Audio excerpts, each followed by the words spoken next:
In this video, I'm going to show you how I painted Catti Brie from the Forgotten Realms. Last couple of weeks, I've been really busy working on Catti Brie for my client, and this video is going to be the video which shows you how I painted Catti Brie for my client. Wait, before we do that, make sure to click the like, click subscribe, leave some words in the little square box that YouTube gives you to leave some words. Of course, this helps the algorithm, and we want to help the algorithm share the video. So in order to prep this model, what I'm going to do is I'm going to start out by putting magnets to keep this model together. I have to post this model from the UK to America, so magnets is the only way to do this. Really, if you're gonna make a model this size and you think you're gonna put it all together with glue and package it in a box and send it to another country, especially if you've printed it out of resin, good luck to you, because that's not happening ever. I don't know if you know this, but USPS and all the other kind of shipping companies play soccer or rugby with any parcel you ever send with them. Once I've got all the magnets stuck in, I'm going to then prepare all the rest of the surfaces by sanding them and spraying them with a nice, lovely coat of Chaos Black from Citadel, which you can find in my store, Groundeffected Studios.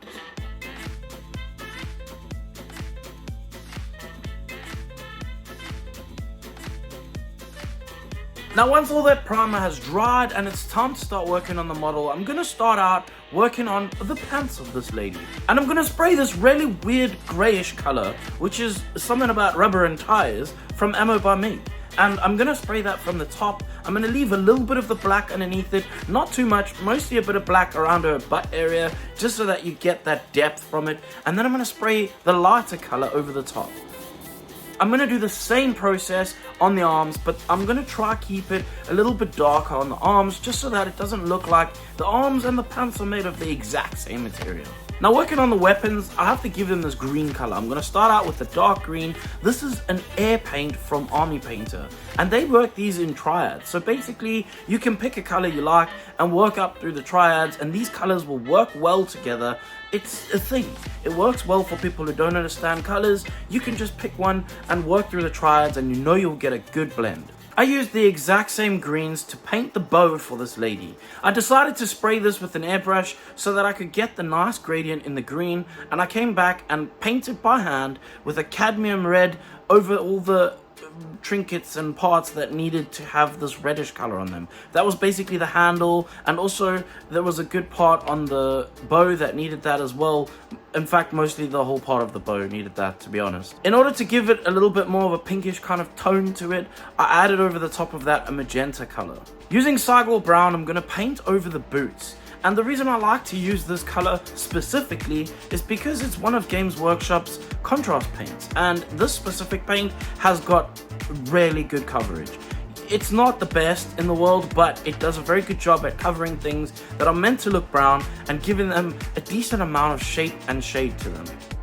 I then used a wash to go over the top of the boot, just so that that wasn't the exact same color of brown and it looked a little bit different. It also gave it a bit more texture.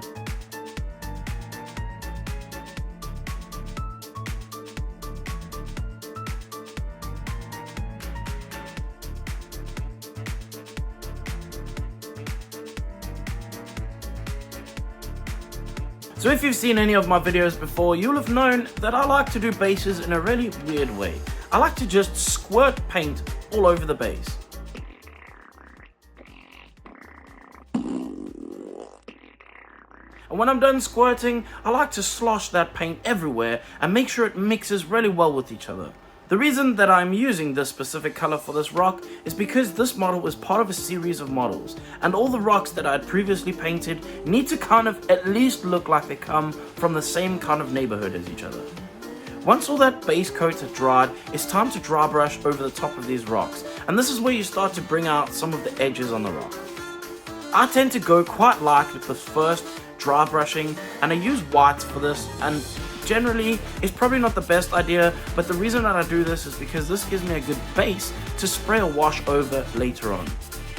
Then I'm going to work on the moss that's around the base, and for this I'm going to be using the GW Orc Flesh Contrast Paint. And the reason again that I'm using this is because it covers really well, but in this case it's quite almost translucent, this paint, so it keeps some of that black that is still left over, and it gives a lot more shape to those pieces of moss. Then it is time to tint this base, and to tint this base I'm going to use Koala Green Shade. I think that's how you say it. It is a shade from Games Workshop, and basically it's greenish, bluish kind of in tone, and I'm going to use this just to give a tint to the surface of the rocks. Then I'm going to spray a bit of white ink over the places where all the mushrooms on this base are meant to go, and this is because I want the mushrooms to glow. Then, starting with Elemental Bolt, which is an airbrush color from Army Painters, I'm going to spray that pretty much over all the white that I'd laid down previously. Going around the edges with a little bit of that same green shade that I used to tint the base, I'm going to darken up some of the edges of that, and this will give it the effect that these mushrooms are glowing. Now for the mushrooms, I'm actually going to just paint them all at once, and it just makes it a little bit easier to do this. I'm going to spray them with a dark purple, and I'm going to slowly build up a highlight on the top of them. This highlight is going to go towards pink, and this is just going to give them a bit more shape. It was then time to go back into the mushrooms and paint every single one of those little spots that are on them, and that honestly takes ages. I'm not going to bore you with that kind of footage. Then it was time to spray the blue of the glow back into the bottom undersides of them. Whilst those shrooms were drying, it was time for me to work on some of the trim that is on the suit of armor that's on this lady.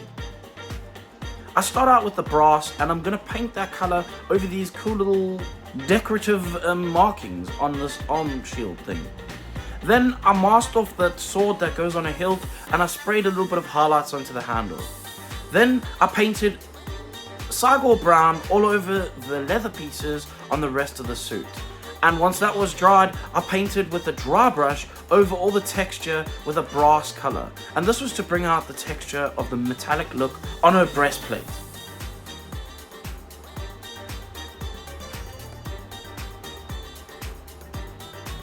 I then used the wash, which is a dark brown wash from Games Workshop, and I washed over everything that was leather, only to create a little bit more texture. This does make your model look dirty, so be careful not to let things pool up and make horrible, ugly tea staining everywhere. I then did all the trimming on the suit, and again, I'm not going to leave you with some boring footage to watch, but you can watch me make the arrows that are going into this lady's quiver. My customer asked me to make about 14 billion arrows, which is crazy, but I'm not going to argue with him since he pays the bills. I'm just going to make the arrows. For the skin tones, I have got a new technique for how I'm painting skins, and it's not necessarily very different from what I used to do, but it is something that I'm not going to be showing in this video. If you want to see that, then look out for a future video where I'll explain this technique sometime in the future. Oh yes, and my Patreons will get to see that video first. So yes, if you're a Patreon, I've already shared that link for that video over in the Discord. I may share it over in the Patreon later, but just go check the Discord for now. You'll be able to see this video before anyone else.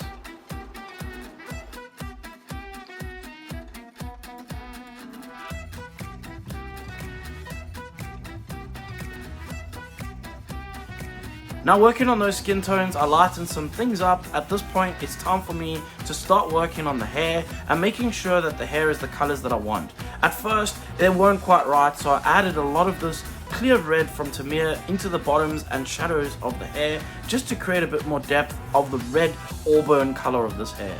I used orangey brown, which I think in this case was red leather from Ammo by Mig to paint her eyebrows. And then I went to work on painting the stitching that is on the skirt of this model. Honestly, the stitches were a nightmare. It took me ages to paint them, but it really came out looking great in the end. I added more washes on the leather pieces. As you can see, I had painted 2 tones of the brown on her belt, and then I came back and added a little bit of a highlight of gold over the top of each little buckle. Are these things buckles? They're rivets or something that goes on this belt around her chest. I then painted the silver, which is on the buckle, that is a buckle, of her chest strap thing, and I also used that same silver to go over the buckles on her arm as well. I then highlighted a little bit of the leather straps around the arm protector thingy, and then I worked on putting the pupils and the irises into the eyes on this model. This one was particularly difficult because she is looking down her arrow at the thing she's firing at, so of course you want to make sure that these eyes are actually looking in that direction, otherwise it's going to look really awkward with a person pulling a bow but looking in the opposite direction. I then used that same gold to go over the little rivets on her belt as well, just for a little bit of continuity, as well as adding a little bit more detail to the model.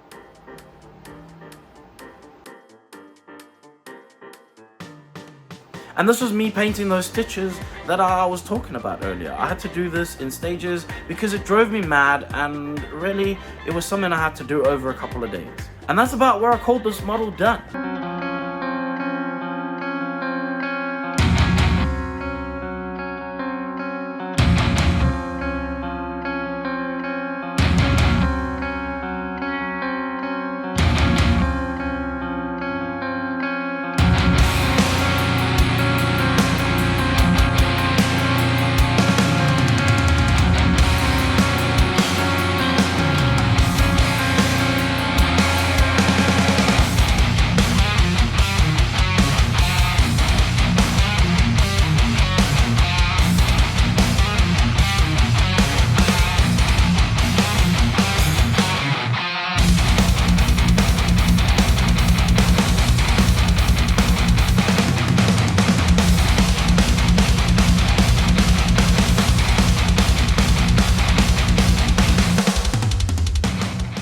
Hopefully you've got something in this video that helps you paint your own models in the future, and if it did, make sure to leave a like, leave some words, let me know what you thought was helpful, and let me know what you thought irritated you. Of course, I would like to say a super special thank you to my patrons, and we've got a couple new patrons I'd like to thank right now. Maton Hyro, The Kryptonian, and Mark Welsh. Thank you, my dudes. Because of you guys, I'm able to use these lights to plant my eyeballs and continue making videos that you might like in the future. I would also like to say about the Patreon, I've recently slightly changed some things. Basically, the gist of it is that if I happen to get a video ready well ahead of schedule and it's already uploaded and ready to go on to the YouTubes, I will share that with the patrons, all of them, so that they get the first view of the video. Of course, this means that if you are a patron and you saw one of the videos before they went onto YouTube, make sure that when the video goes onto YouTube to still leave your likes and comments and share it with your grands and all the things, because otherwise there is no engagement, and engagement is a very important thing upon the YouTubes. Everyone who supported Patreon from the second tier up will from time to time be getting a little bit more in-depth videos. These are more personal, they have no thank yous at the end, they have no welcome to, it's just me talking to the camera, explaining something specific, and that could be something that the patrons have asked for, or it's something that I felt I needed to explain in a bit more detail to the patron. Of course, if you are looking for a little bit more extra information, perhaps some extra content, then maybe the Patreon is a place for you. Now, that was a lot of waffle, and I really don't like waffling. The only thing I do actually like is to tell you, if you didn't like anything you saw in this video, then kindly fuck off. Now let's hope I can pack this model without breaking anything before it gets to Merca!